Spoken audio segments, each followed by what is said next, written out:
en Afrique, l'un des acquis maléfiques les plus élevés qui résident dans notre sang, c'est l'idolâtrie.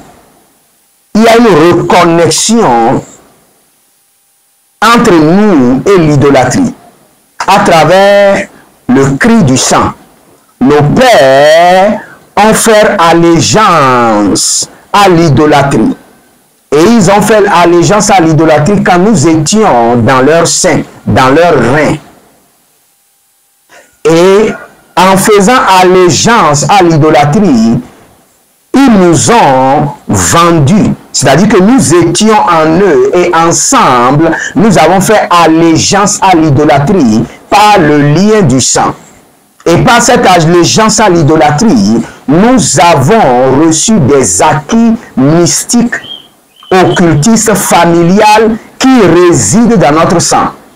Vous allez voir, si vous voulez être sérieux, parfois vous avez envie de bien persévérer dans les choses de Dieu, parfois vous n'avez plus envie. Parfois vous avancez, vous avez le feu, il y a des fois vous n'avez plus ce feu. Parfois vous vous levez même, vous n'avez même pas envie d'aller à l'église. Parfois vous sentez que le dimanche matin, il y a un esprit d'assoupissement, de fatigue que vous ne comprenez pas. Vous ne savez pas ce qui se passe. C'est parce que le sang de l'idolâtrie est en train de crier, est en train de dire dans votre sang que vous n'appartenez pas à l'église, que vous appartenez à vos ancêtres et que vous appartenez à l'idolâtrie. C'est pourquoi quand vous êtes pasteur et vous ne libérez pas premièrement vos membres de l'idolâtrie, vous aurez des membres comédiens. Votre église sera remplie par des comédiens. Parfois ils ont le zèle, parfois ils n'ont pas. Parfois ils veulent faire les choses de Dieu, parfois ils ne font pas. Parfois ils donnent, parfois ils ne donnent pas. Parfois ils trouvent déjà qu'ils servent trop Dieu. Qu'en servant Dieu, il faut prendre aussi des vacances.